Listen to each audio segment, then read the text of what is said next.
Have a good day, everyone. This is the introduction of under chassis. We will discuss about the different parts of it. So let's start. Shock absorber. Shock absorbers are crucial for controlling the movement of the suspension and dampening vibrations caused by bumps and uneven surfaces. They prevent excessive bouncing and improve the vehicle's handling and ride comfort. Shock absorber. The shock absorbers, the function of it is dampen vibrations caused by bumps, improving ride quality and vehicle stability. By this, the shock absorber play the movement of a car to be comfortable with your ride. And shock absorber can be broken and lead to excessive bouncing, poor handling, and a harsh ride. It can also accelerate wear on other suspension components. By this, shock absorber can be broken because of the vibration and the rough road. And this problem can be solved by replacement and change all the parts that can be resolved by replacement. Frame. The frame is the backbone of the vehicle, providing the structural support for all other components. It absorbs stress from the road and transmit it to the rest of the vehicle, ensuring stability and safety.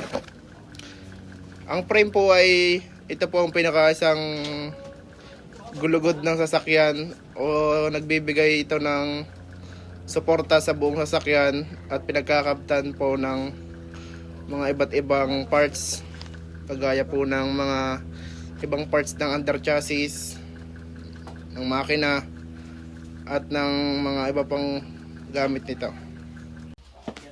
Lip spring.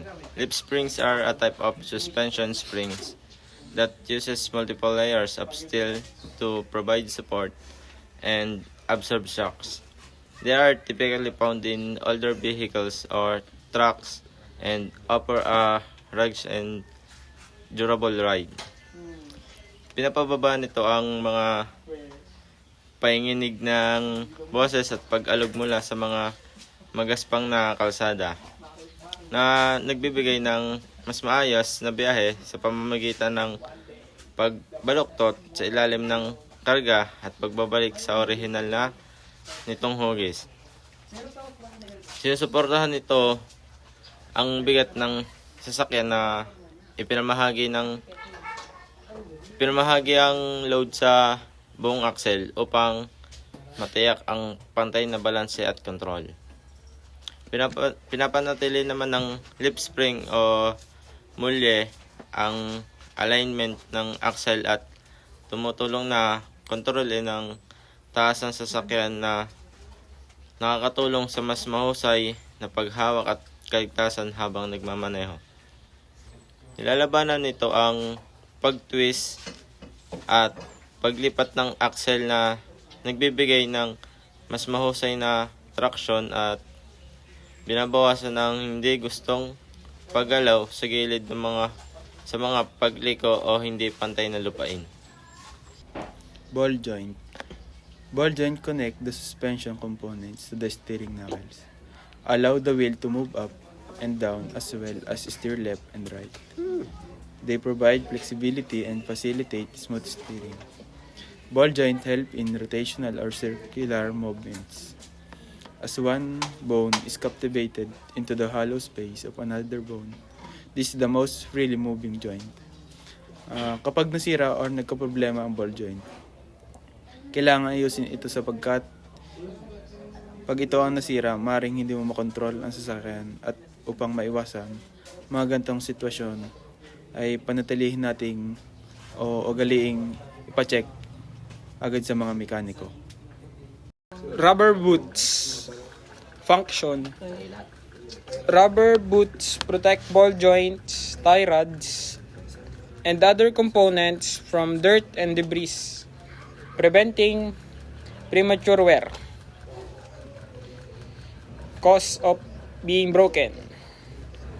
A torn or damaged rubber boot allows dirt and water to enter the component, leading to premature wear, corrosion, and eventually failure of the protected part. Ang rubber boots ay ginagamit para maprotektahan yung mga ball joints, tie rods, at saka ibang components na pwedeng pasukan ng dumi or pwedeng masira. Ang sirang rubber boots ay pwede itong maging sanhi ng pagkakaroon ng tubig sa loob at maging corrosion. Steering shaft. The steering shaft acts like the crucial link between the steering wheel and the steering gear. It's basically a long solid rod that connects the two. When you turn the steering wheel, the shaft rotates, transmitting the motion to the steering gear. The steering gear then converts this rotational motion into linear motion, which moves the tie rods that are connected to the wheels. Imagine you're driving down the road and you turn left. You grab the steering wheel and turn it. The simple action sets up the chain reaction that ultimately guides your car in the direction you want to go. The steering shaft is the critical component in that chain. Why it is important? The steering shaft is essential for several reasons. Like the shaft helps ensure the precise steering control. Without it, you would not be able to turn the wheel smoothly or steer accurately. The safety. Properly functioning steering shaft is crucial for the safety. If it is break or malfunction, you could lose steering control, which is extremely dangerous. May mga pagkasira ito tulad ng maring masira ang steering shaft dahil sa aksidente o kalawang. Minsan maluwag ang manobela, maring maging maluwag o sloopy ang pag-ikot ng manobela. Meron ding pag-vibrate o ingay, maring maramdaman mo ang pag-vibrate ng manobela sa pagtunog o click o pop habang nagtaturn. Minsan kawalan po ng kontrol sa pag-turn sa matinding kaso, matinding tuluyang masira ang steering shaft at mawalan ka ng kontrol sa pag-turn ng iyong sasakyan. Katulad nga po na you experience any following symptoms, it's crucial to get your steering shaft inspected by, kailangan po magpa-check na ng mechanic kapag naramdaman nyo na talaga po yung mga loose steering wheel, vibration or noises when steering, difficult steering, inability to steer the vehicle in the straight line. A coil spring functions by storing energy in order to release it, absorb shock, or maintain force between two surfaces. If you apply too much force, you can stretch a spring beyond its limit, which will permanently distort the spring. A coil spring is a mechanical device which is typically used to store energy and subsequently release it, to absorb shock, or to maintain a force between contacting surfaces. They are made of an elastic material formed into the shape of a helix, which returns to its natural length when unloaded. Based sa coil spring, ito ay maaari ng palitan kung ito ay malambot na at kakaiba ng nagiging laro sa sasakyan. Nararamdaman ito ng mga sakay sa sasakyan dahil ang play ng coil spring ay kakaiba na.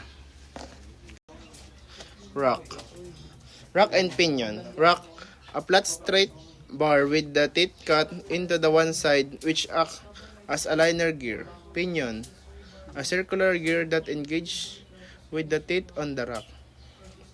When the pinions rotate in the teeth, mesh with the teeth on the rock, causing the rock to move into the straight line. The direction on the rock motion depends on the direction on the pinion rotation. The rotation of the pinion diameter to number of teeth on the rock determines how the liner's movement occurs for the each rotation of the pinion. Sinasabi dito na ang sa rock and pinion. Pinion, ito ay yung isang maliit na gear na nakakabit sa steering shaft. Kapag iniikot mo ang manubela, umiikot ang pinion gear. Yung rack naman, ito yung isang bar na may gear teeth. Ang rack na nakakapag-posisyon ng pahalang at konektado sa mga gulong sa harap. Kapag iniikot mo ang manubela, umiikot ang pinion at gumagalaw ang rack, pakanan o pakaliwa. Ito ang nagiging sanhi ng paggalaw ng mga gulong at direksyon nais mong patunguhan. Tie rods. Tie rods are metal rods, usually with thread ends that connects the steering gear to the steering knuckles, which are attached to the wheels. Ang tie rod ay nakakonekta sa steering rack at sa nakakonekta sa steering rack na nakakonekta sa steering knuckle. Problems that can arise. Wear and tear. Like other suspension components, tie rods are subject to wear and tear over time. The threaded ends can become worn or stripped, causing looseness in the steering system, damage, impacts, accidents, or even potholes can damage tie rods, bending or breaking them. Corrosions. Tie rods exposed to road salt and other corrosive elements can result rust and weaken, leading to potential failure. Signs of trouble. Loose steering. The steering wheel might feel loose or sloppy when you turn it, especially if you hit a bump or pothole. Uneven tire wear. If you notice uneven wear on your tires, particularly on the inside or outside edges, it could indicate a problem with the tie rods. Pulling to one side. Your car might pull to one side while driving even when you're trying to keep it straight. Clicking or popping sound.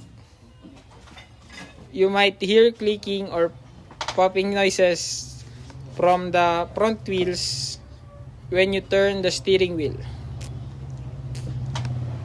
Tie rods are crucial to have any problems that addressed promptly by qualified mechanic. Ignoring a worn or damaged tie rod can lead to a loss of steering control, tire wear, and potentially dangerous driving conditions.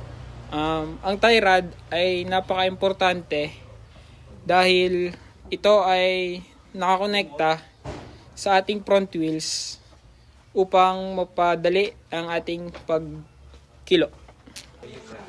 That's all for today's video. Thank you for watching and enjoy. Yeah, baby.